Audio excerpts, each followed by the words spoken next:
जय गौ माता, जय श्री राम।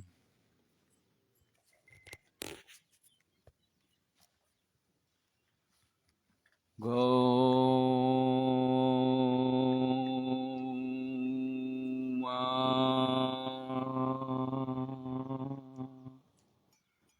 गौ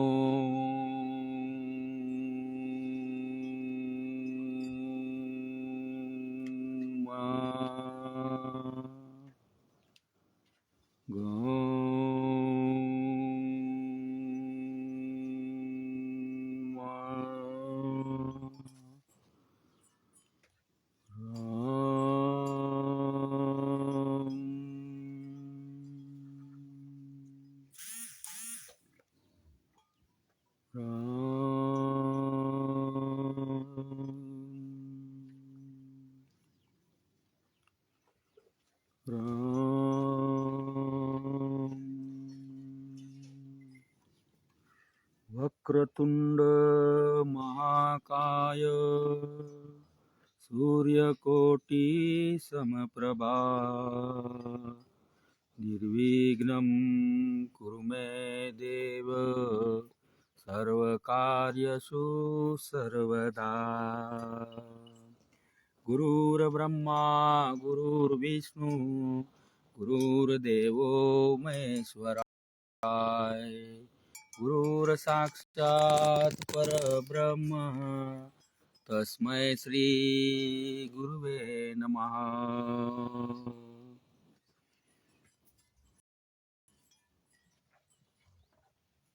गजाननं बुद्धिगणाधिसेवितम् अपीतजं भूचालरूमभक्षणम्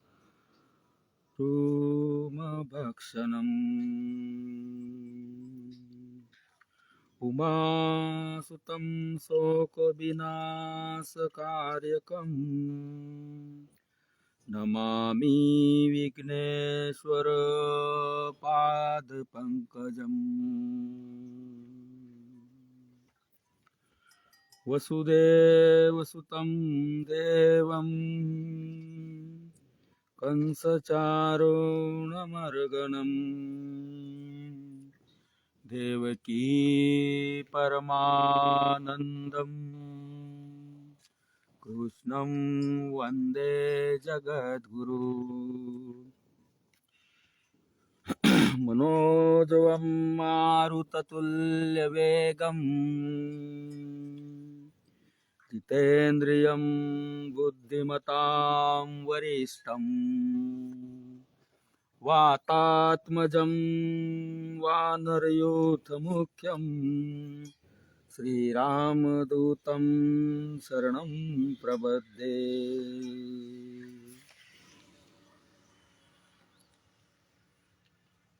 नमो गोप्य श्रीमतीभ्य सौरभ्य गिभ्य एव च नमो ब्रह्मसूताभ्यस्य पवित्रोभ्यो नमो नमः। सर्वदेवमयी सर्वतीर्थमयी जगतमंगलकारिणी विश्वमंगलकारिणी सर्वरोगनिवारिणी सर्वक्लेश निवारिणी सर्वसुखतारिणी सर्वशुभकारिणी विश्व की सभी समस्त गौ माताओं को मेरा वंदन है। विश्व की सभी गौ माताएं जिनके परम पवित्र चरणों का आश्रय लेकर 68 करोड़ तीर्थ पवित्र हो जाते हैं, जिनके तन में विराजमान होकर 33 कोटि देवता सारे संसार को आशीर्वाद देने की शक्तियां पाती है, जिनके गोमूत्र में कल कल बहती भागीरथी गंगा जी की अद्भुत धार है, जिनके गोबर में माँ लक्ष्मी जी का आवास है, जिनके नेत्रों में सूर्य और चंद्रमा का दिव्य प्रकाश है, ऐसी विश्व की समस्त गौ माताओं को मेरा दंडवत प्रणाम। जय गौ माता, जय श्री राम। बहुत सारे लोग बोलते हैं कि गौ कथा गौ सत्संग ये आया कहाँ से, लेकिन शास्त्रों के नियमों के हिसाब से अगर देखा जाए तो धरती पर सबसे पहले गौ कथा ही थी। बाकी के शास्त्र तो थे, ऐसा नहीं है, लेकिन सबसे पहले गौ कथा ही थी। गायों का महात्म्य, हर शास्त्र के अंदर गायों का महात्म्य है। हर पूजा के अंदर गौमूत्र का महत्व है। अभी बहुत सारे लोग बोलते हैं कि भागवत और रामायण ही कथा सुनी थी, गौ कथा आई कहाँ से। लेकिन हम आपको गौ कथा का थोड़ा बहुत महत्व समझाने का कोशिश करेंगे। जय गौ माता, जय श्री राम।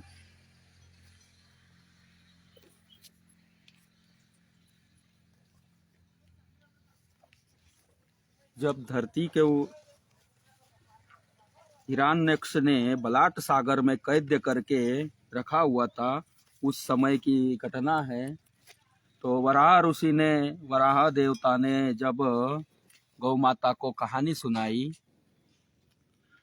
तो गौ माता, पृथ्वी ने जब गौ माता की कहानी सुनी तो पृथ्वी माता इतने ही दुख में, क्लेश में थी, उसका क्लेश मुक्त हो गया। और पृथ्वी माता को गौ का महत्व समझने के बाद गौ माता के महत्व को पृथ्वी ने सारे संसार में बांटने का प्रयास किया। और आप एक दिन, अभी मैं आपको तो कथा का समझो कि अगला भाग में प्रवेश करने का कोशिश करता हूँ। एक दिन शिव जी, जब शिव और पार्वती जी आकाश में से जा रहे थे, शिव जी का अपार तेज धरती पर गिरा और जहाँ गिरा वहाँ आर्व ऋषि का आश्रम था, आर्व ऋषि का उपवन था। आर्व ऋषि की वहाँ बगीचे थे। उस बगीचों में जब शिव जी का तेज गिरा तो उस समय पूरे उनके उपवन का, पूरे उपवन में शिव जी के तेज की वजह से सब उपवन जलकर भस्म हो गया। और जब आर्व ऋषि को इस बात का पता चला तो उन्होंने तुरंत वहां पहुंच गए और देखा, तो देख करके वो संतप्त हो गए। इतना तप्त हो गए, इतना तप्त हो गए, उनके शरीर एकदम गर्म हो गया। तो उन्होंने कुछ सोचा नहीं, किसने जलाया, कैसे जला और कैसे अपना ये वन नष्ट हो गया। आर्व ऋषि तो वैसे प्रकृति प्रेमी थे, वृक्ष प्रेमी थे। जैसा कि पेड़ का पत्ता अगर कभी गिर जाता था तो भी उनको बहुत दुख होता था। तो उन्होंने इतना, वो पवन जलने के बाद में तो उनके शरीर के अंदर तो उतना दुख और क्लेश तो निर्माण हो ही गया होगा। फिर उन्होंने तुरंत कुछ सोचे बिना, समझे बिना श्राप दे दिया कि जिन्होंने मेरा उपवन जलाया है, मैं उनको श्राप देता हूँ को मेरे से 1000 गुना उनके शरीर के अंदर तप्तता, मतलब गर्मी बढ़ जाए। वो अनाह गर्मी इतनी बढ़े, इतनी बढ़े, तो वैसा ही जैसे श्राप देते ही शिव जी के अनाह तेज से जब उपवन जला था, तो शिव जी के तेज की वजह से शिव जी को श्राप तुरंत लग गया। तब उन्होंने शिव जी को इतने गर्म होने लग गए तो सभी संसार के देवताओं ने शिव जी के पास आकर के, जैसा कि हमारे अंदर भी अभी होता है कि कोई हमारे रिश्तेदार बीमार पड़ते हैं तो हम उनके पास में तुरंत पहुंच जाते हैं, उसी तरीके से शिव जी के पास भी सारे देवता लोग पहुंच गए। और उन्होंने पता किया कि क्या हो गया, क्या हो गया। तो उन्होंने जैसा पता किया तो पता चला कि आर्व ऋषि का उपवन जलने की वजह से आर्व ऋषि ने श्राप दे दिया और शिव जी का शरीर के अंदर ये गर्मी बढ़ गई। फिर उन्होंने अपने सभी देवताओं ने आर्व ऋषि के पास जाके विनती की कि आप शिव जी को शाप मुक्त करिए। तब आर्व ऋषि बोले कि देखो, ऋषि के हाथ से दिया हुआ, ऋषि के मुंह से दिया हुआ शाप और धनुष से छूटा हुआ तीर कभी वापिस नहीं लौट सकते। तब सभी देवताओं ने उनसे प्रतिज्ञा प्रार्थना की और पूछा कि आप अगर इतना भी बता दो कि श्राप से मुक्ति किस तरीके से मिले, तभी हम उसका प्रयास करेंगे। तब आर्य ऋषि ने उनको बताया सभी देवताओं की, आप एक काम करिए, गोविंद जी जो गौलोक में है उनको प्रतिज्ञा कीजिए, प्रार्थना कीजिए और गौ माताओं को बुलाइए। तो गौ माताओं को बुलाने के बाद जिस दिन जब गौ माता है और अपना दुग्ध देगी और उस दुग्ध से शिव जी का जलाभिषेक, शिव जी का दुग्धाभिषेक कीजिए। तब उनके अंदर का असहाय जो गर्म ज्वालाएं गर्मी हो रही है वो सब कम हो जाएगी, धीरे धीरे कम हो जाएगी। तब उन्होंने गोविंद जी से आराधना की और सभी देवता ने गोविंद जी को आराधना करने के बाद सभी गौ माताओं को वहां उतारे। और गौ माता वहां उतरने के बाद में उन्होंने दुग्ध दिया और दुग्ध देने के बाद में शिव जी का दुग्धाभिषेक किया गया। शिव जी का दुग्धाभिषेक करते ही शिव जी के अंदर जो असहाय गर्मी थी वो गर्मी धीरे धीरे कम होने लग गई और शिव जी को उस श्राप से मुक्ति मिल गई। अब गौ माता का महत्व आप इसी बात से समझ सकते हैं कि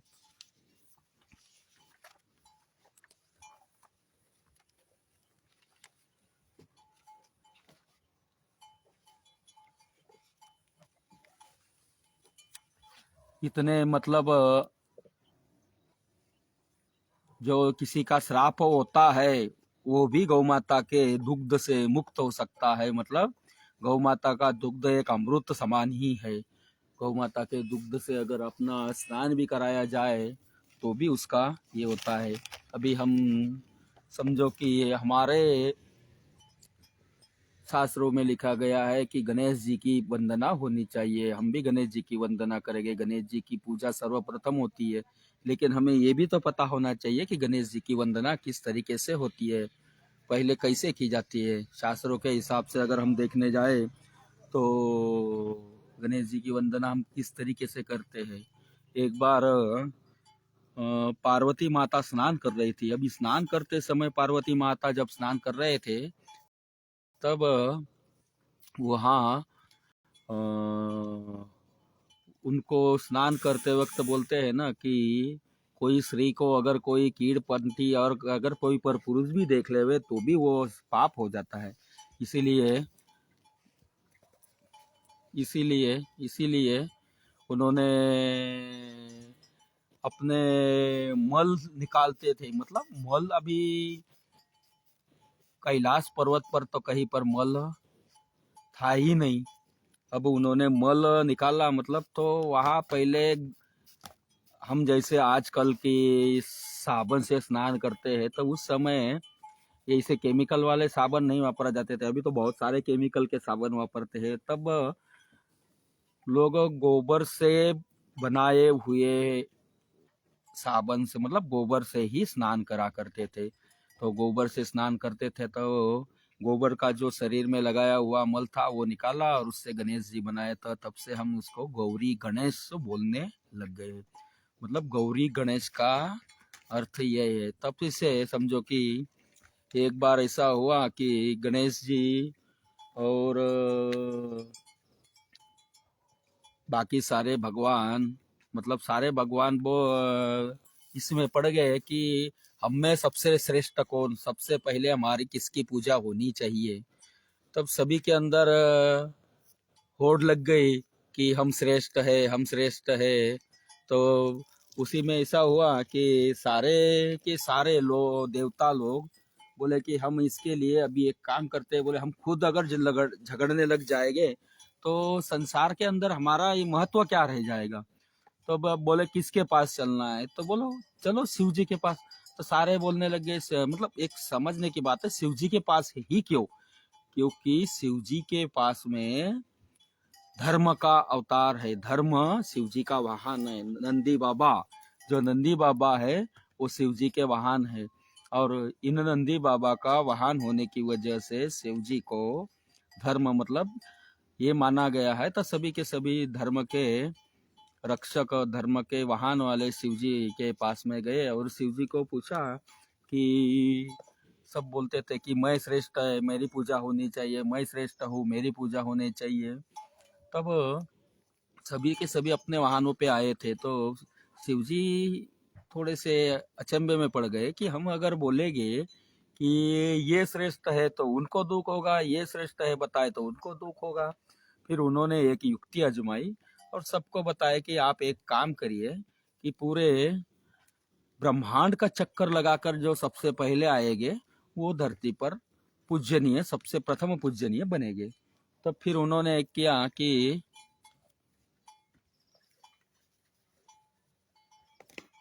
सभी के सभी देवता लोग जो थे वो अपने अपने हिसाब से अपने अपने वाहनों पर निकल पड़े। कोई मोर पे, कोई घोड़े पे, कोई अपना अश्व पे, कोई हाथी पर, कोई मयूर पर, ऐसे सब निकल गए। तो सबके सब निकल गए थे, कोई गरुड़ पे गए।